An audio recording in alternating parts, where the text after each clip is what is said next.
今年以来，美西方国家相继就香港、新疆等问题对中国发难。美国新总统拜登更是极力打造所谓民主同盟，围堵中国。但海关总署公布的最新数据显示，今年前5个月，中国对美、欧、日等主要贸易伙伴进出口均大幅增长。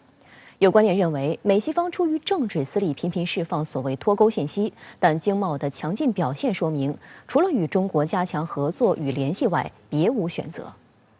中国海关总署官网周一公布的数据显示，随着全球经济从疫情危机中复苏，中国5月份出口同比增长27.9%，进口同比增速创10年来新高。分析认为，进口激增则反映了中国经济恢复态势良好，内需旺盛，尤其是原材料的需求大增。中国市场的复苏正在为全球经贸复苏注入强大动力。值得关注的是，尽管中美仍处于贸易战期间，但两国贸易额迅速增长。据统计，今年前5个月，中美贸易总值为1.82万亿元，增长41.3%。环球时报刊发评论指出，世界是相互需要的，经济规律比美国等一些鼓吹脱钩的政客的意志更加强大。1至5月，中国对美出口增长了38.9%，高于对外出口的平均增长。这是经济用脚给地缘政治投票的清晰例子。在中美贸易战的背景之下，我们知道两国关系的就是政治外交关系，还包括贸易关系，都是处于一个紧张的态势。那么，但是即便是在这种情况下，中美之间的贸易和投资的这样的一种流动仍然是在继续，这是反映出两国目前经济高度互融的这样的一种客观现实。但拜登政府仍延续了特朗普时期对华贸易政策。美国贸易代表戴奇上周六在回答记者有关美国是否会继续对中国商品征收高额关税的问题时称，美中贸易关系严重失衡，在一些非常重要的方面损害了美国经济。但他的这一说法被普遍认为是色厉内荏。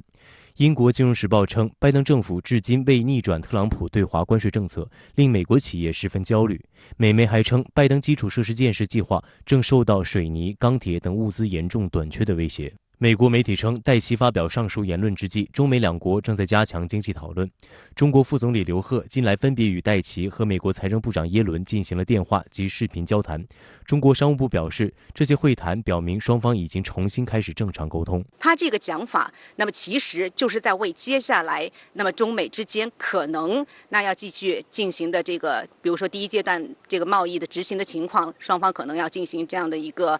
磋商，包括是不是有可能进行第2阶段贸易的谈判，以及那么戴奇就指出，那美国要采取一切可用的政策的工具来推动这种关系恢复正常，恢复健康，其实是为美国接下来的可能采取的行动寻找借口。上周四，拜登还签署行政令，将59家中国企业列入禁止美国个人与投资机构投资的黑名单。这是延续前任总统特朗普去年11月签订的行政令，对黑名单进行了修改和扩增。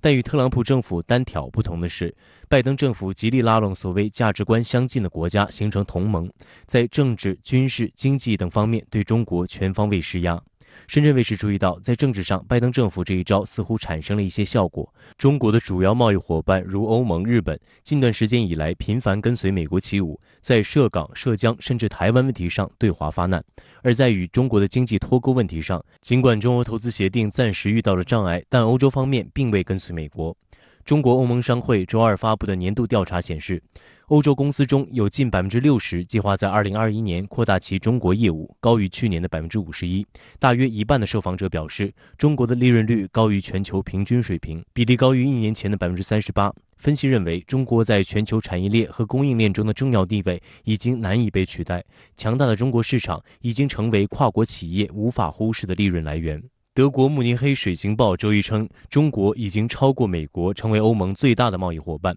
同样，中国也成为世界大部分国家和地区最大贸易国。拜登政府如果继续对中国商品实施惩罚性关税，美国公司几乎不可能将生产带回美国。对美国和世界来说，无论是采购市场还是销售市场，除了靠近中国之外，别无选择。事实上，就连美国企业也并不支持这种脱钩论。尽管美国政府呼吁在外的美企回归本土发展，但仍有75%的美资企业表示不会改变继续对华进行投资的计划。我们知道，中国目前在进入世贸组织之后，那经济已经非常好的融入了全球经济。那么除此之外的话，我们知道中国还是世界上100多个国家的最大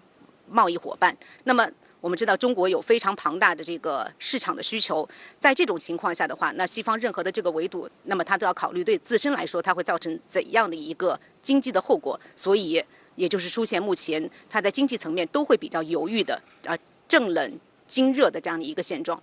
我们还注意到，海关总署最新公布的外贸进出口数据显示，美西方虽然持续对华发难，但其与中国的贸易仍然强劲增长。那么，您觉得这是否预示着正冷经热将会成为中国与美西方的常态呢？确实存在这样的一种这个现象。那我觉得，与其说是这个正冷经热呢，不如说是就是我们把政治关系和经济关系呢要分开来处理，避免了这个经济关系的这个政治化。那么确实，我们从过去呢已经可以看到，我们对无论是实际上就是我们在对日的这个经济关系上和这个政治关系上明显的不同调。那么现在呢，可能今后呢，可能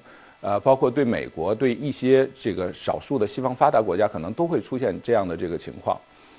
所以这样呢是一种常态，我们就尽量的避免，就是把国际经济关系呢政治化。那么既保证这个有一个稳定和开放的世界经济，同时呢又要保证我们的这个主权、安全和发展利益，包括国家的这个尊严和地位。那么所以呢，我们通过这个反制裁法呢，我觉得可能就从目前的这个实践来看，是要对那些想要干涉中国内政、想要这个干扰中国这个发展的人发出一个强烈的这个威慑信号。那些任何想要干涉这个中国内政、干涉中国发展的人，都会受到中国人民的强烈反对和制裁的。好的，谢谢曲先生在线与我们分享您的观点，谢谢。